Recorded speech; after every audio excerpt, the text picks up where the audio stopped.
Welcome to math tonic. এই ভিডিওতে আমরা বিভিন্ন ধরনের রেখা সম্পর্কে জানব। তোমরা মোটামুটি সকলেই জানো যে রেখা দু রকমের হয়, একটা হচ্ছে সরল রেখা আর একটা হচ্ছে বক্ররেখা। সরল কথাটার সাথেই তোমরা বুঝতে পারছো যে সোজা, আর বক্র কথাটা হচ্ছে হচ্ছে বাঁকা। তাহলে সরল রেখাটা কীরকম না, দুটো বিন্দুর সংযোজক সোজা লাইন, সেটা হচ্ছে আমাদের সরল রেখা। আর দুটো বিন্দুর সংযোজক বাঁকা রেখা হচ্ছে আমাদের বক্ররেখা। যদি ডেফিনেশন হিসেবে বলতে চাই, দেখো, যে রেখা, সরল রেখাটার ক্ষেত্রে যে রেখা সর্বদা সোজা পথে চলে, অর্থাৎ চলার পথে কোনো দিক পরিবর্তন করে না। অর্থাৎ দেখো, এই একটা সরল রেখা, এর একটা বিন্দু থেকে আরেকটা বিন্দুতে যেতে হলে আমরা বাম দিক থেকে ডান দিকেই যাব, কোনো রকম কোনো দিক পরিবর্তন করছে না। তাহলে এইভাবে আমরা সরলরেখাকে এঁকে থাকি আর নামকরণ করে থাকি এইভাবে, উপরে চিহ্নটা দিয়ে দেওয়া হয়। বক্ররেখা কি না, যে রেখা চলার পথে দিক পরিবর্তন করে, দেখো কখনো এদিকে আসছে কখনো ওদিকে যাচ্ছে, এইভাবে যাচ্ছে, সুতরাং দিক পরিবর্তন করছে, তাই এটা হচ্ছে আমাদের বক্ররেখা, এটা হচ্ছে বক্ররেখা। ঠিক আছে, নেক্সট বলছি, দেখো সরল রেখা এইভাবে সরল রেখা কতভাবে থাকতে পারে? তিনভাবে থাকতে পারে। একটা হচ্ছে ভূমির সাথে সমান্তরালভাবে, আবার ভূমির সাথে লম্বভাবে, আবার ভূমির সাথে কিছু একটা কোণ করে থাকতে পারে। তাহলে ভূমির সাথে যে সমান্তরালভাবে রয়েছে সে হলো অনুভূমিক রেখা। যে সরল রেখাটা ভূমির সাথে লম্বভাবে রয়েছে সেটা হলো উলম্ব রেখা। আবার যে রেখাটা ভূমির সাথে তির্যকভাবে রয়েছে, কিছু একটা কোণ করে রয়েছে, সেটাকে বলা হচ্ছে তির্যক রেখা। হরাইজন্টাল লাইন, ভার্টিক্যাল লাইন, আর এটা হচ্ছে স্ল্যান্টিং লাইন। ওকে, এবার ধরো দুটো সরল রেখা কিভাবে থাকতে পারে?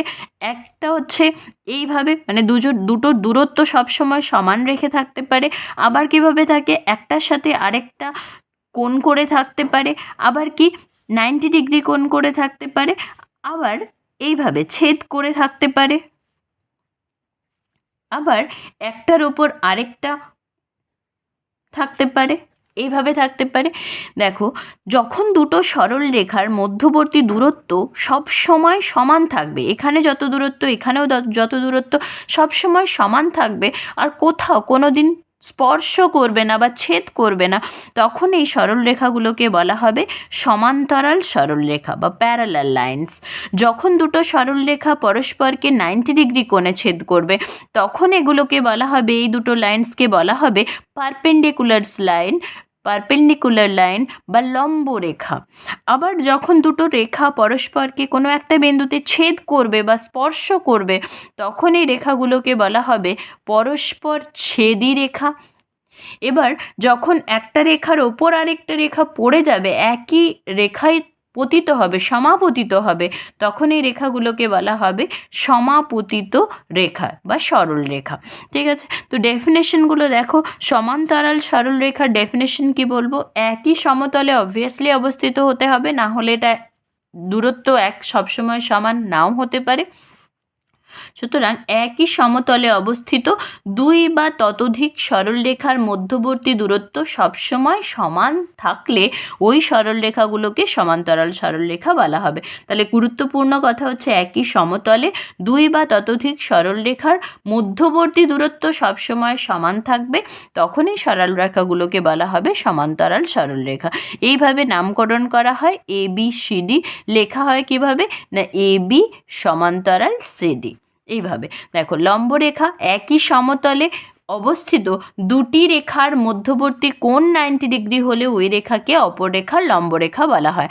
তাহলে AB রেখা যদি CD রেখার ওপর 90 ডিগ্রি, AB রেখার ওপর CD রেখা যদি 90 ডিগ্রি কোণ করে থাকে, তাহলে আমরা বলতে পারবো কি AB লম্ব CD, বা বলতে পারি CD লম্ব AB। এটা হচ্ছে লম্বরেখা। আর পরস্পরছেদী সরলরেখাটা তো বললাম, যখন দুটো সরলরেখা পরস্পরকে ছেদ করে কোনো একটি নির্দিষ্ট বিন্দুতে বা স্পর্শ করে, তখন এগুলোকে বলা হবে পরস্পরছেদী সরলরেখা। এবার আসি ছেদকের কথা। ছেদকটাকে অনেক সময় ভেদকও বলা হয়। এটা তোমরা যখন সমান্তরাল সরলরেখা দিয়ে কোনো প্রপার্টিজ করতে যাবে, কোণ রিলেটেড, একান্তর কোণ, অনুরূপ কোণ, তখনই ছেদক বা ভেদকটার আমাদের দরকার হয়ে থাকে।